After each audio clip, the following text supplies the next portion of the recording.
স্বর্ণ রৌপ্য নেশা পরিমাণ টাকা সত্ত্বেও যারা যথাযথভাবে যাকাত আদায় করলো না তাদের পরিণতি কেমন হবে সেটা আল্লাহ সুবহানাহু ওয়া তাআলা কুরআনুল কারীমে ঘোষণা দিয়েছেন। ইয়াউমা ইউহমা আলাইহা ফি নার জাহান্নাম, সেই স্বর্ণ এবং রৌপ্যকে জাহান্নামের আগুনে উত্তপ্ত করে দাগ দেওয়া হবে, গরম দেওয়া হবে। ফাতুকুয়া বিহা জিবাহুহুম ওয়া জুনুবুহুম ওয়া যুহুরুহুম, তারপর সেই গরমকৃত স্বর্ণ এবং রৌপ্য দ্বারা যেই ব্যক্তি যাকাত আদায় করল না তার কপালে, তার পার্শ্বে, তার পিঠে দাগ দেওয়া হবে, শাস্তি দেওয়া হবে। হাদা মা কানাসতুম লিআনফুসিকুম, আল্লাহ বলবেন বুঝো তোমাদের উপর স্বর্ণ রৌপ্য থাকা সত্ত্বেও যারা যাকাত আদায় করো নাই তোমাদের অবস্থা আজকে বুঝো, তোমাদের অবস্থা কেমন হবে তা বুঝো। ফাসুকু মা কুনতুম তাকনিজুন, স্বর্ণ রৌপ্যর যাকাত না দিয়ে যারা টাকা পয়সাকে জমা রেখেছিলে তোমাদের অবস্থা কেমন হবে তার স্বাদ আজকেই তোমরা গ্রহণ করো। সম্মানিত উপস্থিতি, আমাদের যাকাত দিতে হয় যাদের স্বর্ণ আছে 7.5 ভরি স্বর্ণ অথবা 52 তোলা রূপা অথবা সমপরিমাণ টাকা। এরপরে আপনার ব্যবসা বাণিজ্যের যেই সমস্ত দ্রব্যাদি পণ্য সমূহ রয়েছে, এরপরে আপনার গবাদি পশু, এই 4 বিষয়ের উপর আমাদের যাকাত দিতে হয়। একটা হচ্ছে আপনার স্বর্ণ রূপা, এরপরে সেই পরিমাণ টাকা যাদের জমা থাকবে, এরপরে আপনার ব্যবসা বাণিজ্যে যে সমস্ত জিনিসপত্র রয়েছে এইগুলোর হিসাব করে যাকাত দিতে হবে। এরপরে আপনার গৃহপালিত পশু, গরু, ছাগল, মহিষ যেইগুলো রয়েছে এইগুলোর উপর আমাদের যাকাত দিতে হবে।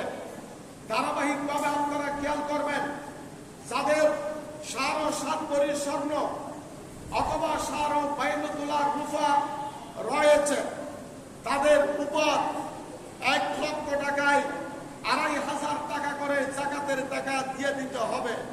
40 ভাগের 1 ভাগ যাকাত দিতে হবে।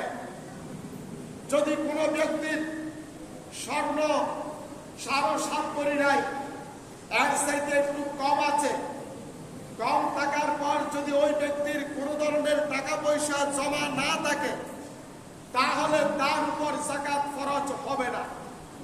যদি ওই ব্যক্তির স্বর্ণ 7.5 ভরির চাইতে কম জমা আছে, কম আছে স্বর্ণ, এরপরে কিছু টাকা তার অ্যাকাউন্টে জমা আছে, ওই টাকা এবং স্বর্ণ একত্রিত করলে যদি 52 তোলা রূপার টাকার পরিমাণ হয়ে যায় তাহলে ওই ব্যক্তির টোটাল যা টাকা হবে স্বর্ণের উপরে জমাকৃত টাকার অ্যামাউন্ট যত হবে তার উপর হিসাব বিকাশ করে ওই ব্যক্তিকে যাকাতের টাকা দিতে হবে।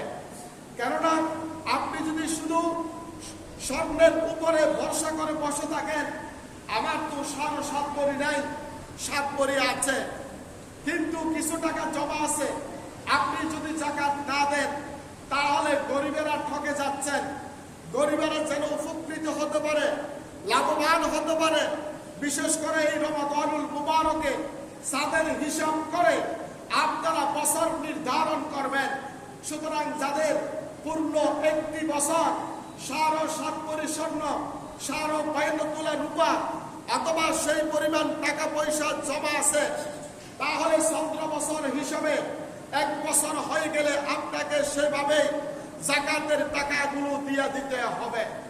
যদি আপনি না দেন তাহলে আল্লাহ সুবহানাহু ওয়া তাআলা ঘোষণা দিয়েছেন, ফাবাশশিরহুম বিআযাবিন আলীম। ও দুনিয়ার মানুষ, যাকাত ফরজ হওয়ার পরে যারা যাকাত দিলি না তোমাদের জন্য যন্ত্রণাদায়ক শাস্তি সংবাদ আমি আল্লাহ দিয়ে দিচ্ছি। কিয়ামতের দিন জাহান্নামের আগুনে সেই স্বর্ণ এবং রূপাকে গরম করে আপনার কপালে, আপনার ডান পার্শ্বে, আপনার পিটে শাস্তি দেওয়া হবে, এটা সহ্য হওয়ার মতো নয়।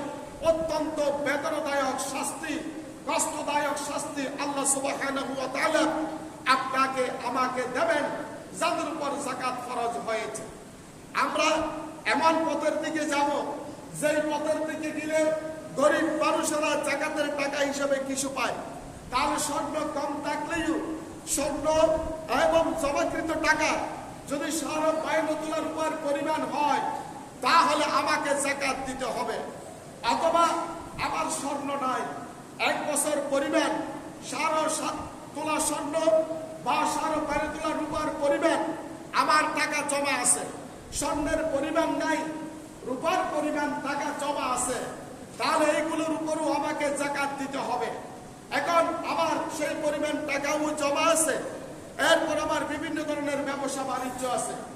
ব্যবসা বাণিজ্য আপনার ওষুধের দোকান, বাসবালের দোকান, অন্যান্য ব্যবসা বাণিজ্যে আপনি যা জিনিস রয়েছে ওই রমজান মাস আসলে বা নেশার পরিমাণ আপনার পূর্ণ হলে যেই দিন যাকাত দেওয়ার জন্য খেয়াল করবেন, সেই সময় আপনার দোকানের মালের দাম কি পরিমাণ, কত টাকার মাল আছে ওইগুলো আপনি হিসাব করবেন।